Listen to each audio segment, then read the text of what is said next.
A'udzu billahi minasyaitonir rajim. Bismillahirrahmanirrahim. Assalamualaikum warahmatullahi wabarakatuh.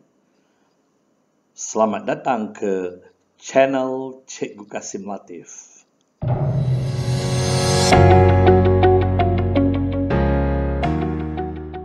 Para hadirin, guru-guru, para pelajar, mahasiswa, hari ini saya akan membicarakan tentang penyampaian bagi pidato umum, khususnya untuk pertandingan. Dalam bahagian penyampaian, diperuntukkan 50 markah. Banyak itu. Sangat banyak.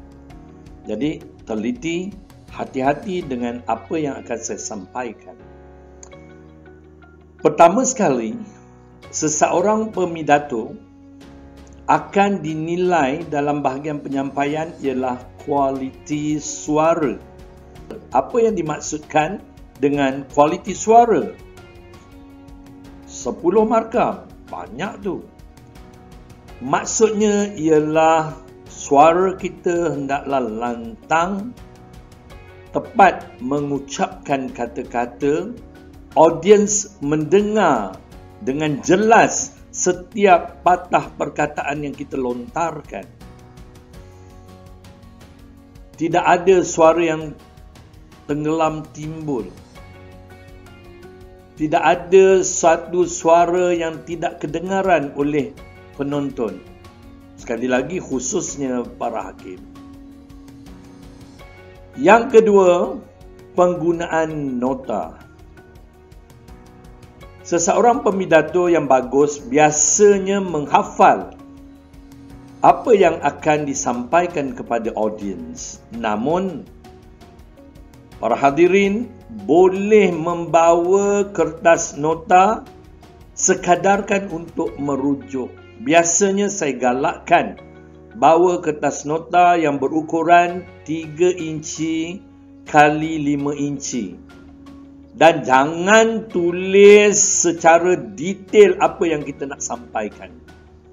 Kita hanya tuliskan isi-isi penting, contoh sedikit saja, kemudian segala yang lain itu kita akan sampaikan. Untuk itu, kita mestilah sentiasa bersedia. Saya pernah mengikuti satu pertandingan pidato. Peserta tersebut membawa nota yang sangat padat dan dia membaca.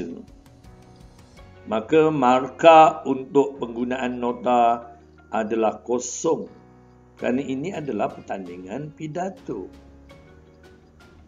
Kita bukan pertandingan membaca. Jadi, adik-adik sekalian, perlu diingatkan penggunaan nota hanya sekadarkan untuk merujuk sekali lalu. Peserta yang saya cakap tadi itu, selepas habis satu kertas, dia buang kertas itu, jatuh ke lantai. Setiap ada lebih kurang 10 helaian kertas ataupun kad yang dibawa, habis dia lontar, dan kita nampak itu tidak ada adab dalam pertandingan. Yang ketiga, juga 10 markah, iaitu bahasa badan, mimik muka, cara bercakap, cara penyampaian, cara kita mempengaruhi audiens. Kalau sedih, buat muka sedih. Kalau marah, buat muka marah. Supaya audiens turut bersama dengan kita. Dan bahasa badan yang membawa 10 markah itu akan kita perolehi. Dengan gaya tangan yang tidak melampau-lampau. Kita boleh bergerak sedikit. Jangan kaku di depan mikrofon. Itu juga termasuk dalam bahasa badan. Yang keempat, alat bantu. Dalam banyak pertandingan dibenarkan, walaupun ada pertandingan-pertandingan tertentu tidak perlu membawa alatan. Tapi dalam pertandingan yang tertentu juga dibenarkan membawa alatan untuk memperkuatkan hujah-hujah kita. Sebagai contoh, kita boleh bawa buku contohnya. Buku yang kita rujuk oleh pengarang-pengarang ternama dengan mengambil quotation ataupun petikan yang ringkas daripada buku tersebut. Atau kita boleh membawa model sesuatu. Macam saya bagi contoh, tempoh hari semasa saya membuat presentation kali pertama, saya masukkan kompang dalam kotak. Saya bawa. Boleh juga paparkan kenyataan-kenyataan tertentu melalui layar atau LCD supaya penonton dapat melihat dengan lebih jelas apa yang kita nak sampaikan.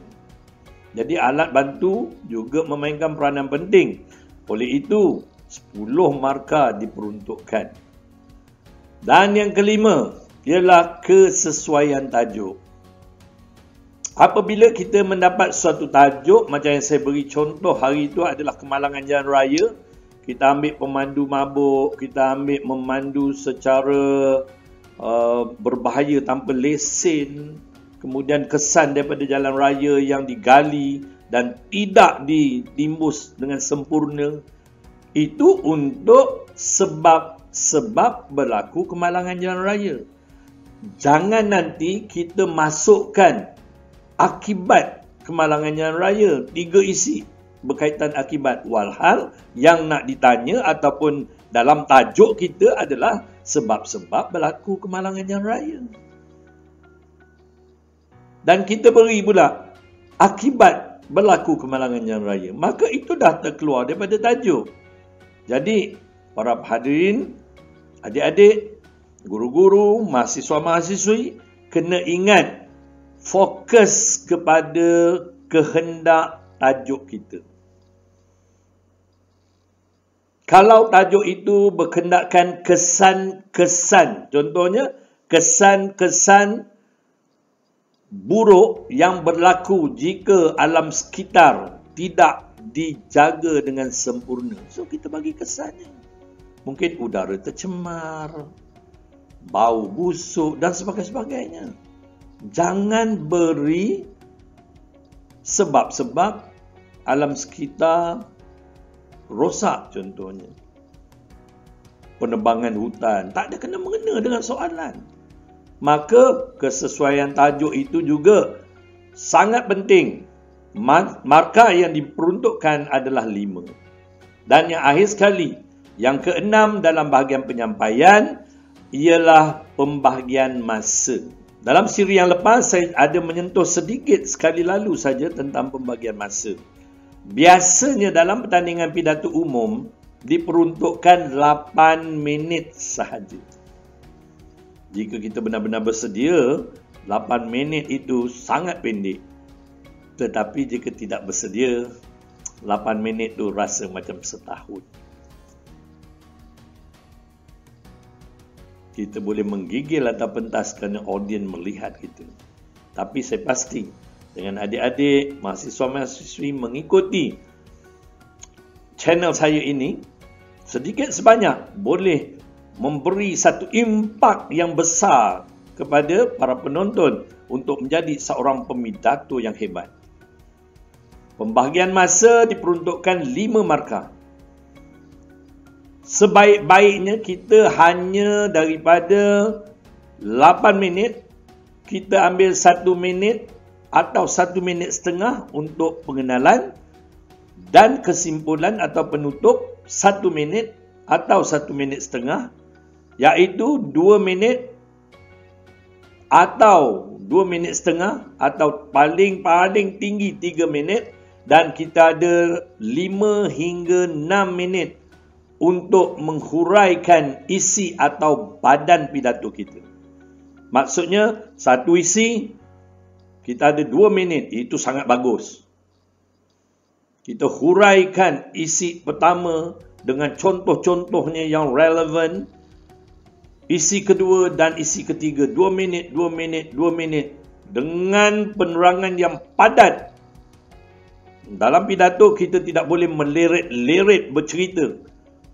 menjelaskan sesuatu sesuka hati kita, tidak boleh. Kerana pembagian masa itu sangat penting. Apabila minit ke-7 biasanya loceng dibunyikan, menandakan kita ada 1 minit saja lagi. Kalau kita dah terlajak sedikit, kita berhentikan terus, dan dalam 1 minit tu kita kena buat rumusan atau review dalam bab penutup. Ingat lagi semalam saya dah bagi, atau dalam siri yang lepas, dan kenyataan untuk diingati. Yang itu 1 minit pun sebenarnya sangat memadai. Jadi 50 markah bahagian penyampaian telah pun tamat. Saya maklumkan, berikan, lontarkan kepada saudara-saudari, adik-adik mahasiswa-mahasiswi. Saya harap dalam pertandingan yang akan datang, apabila adik-adik menyertainya, pastikan ikut kriteria yang telah saya berikan dari siri 1 sampai siri 7 dalam bahagian pertandingan pidato umum. Jadi selamat maju jaya. Saya doakan semua menjadi seorang pemidato yang hebat dan dapat menjadi seorang pemimpin pada masa akan datang yang hebat, yang apabila bercakap kita dapat mempengaruhi audiens kita. Dalam pertandingan, yang penting pengaruhi hakim pertandingan. Selamat maju jaya. Sekian. Wassalamualaikum warahmatullahi wabarakatuh. Terima kasih. Sekali lagi, jangan lupa subscribe, tekan butang loceng dan share supaya lebih ramai orang dapat berkongsi maklumat ini bersama-sama kita. Jika orang lain bagus, kita bagus, semua bagus, maka tidak akan timbul sesuatu yang tidak bagus dalam perhubungan interaksi kita dengan sesiapa saja. Wassalamualaikum warahmatullahi wabarakatuh. Terima kasih.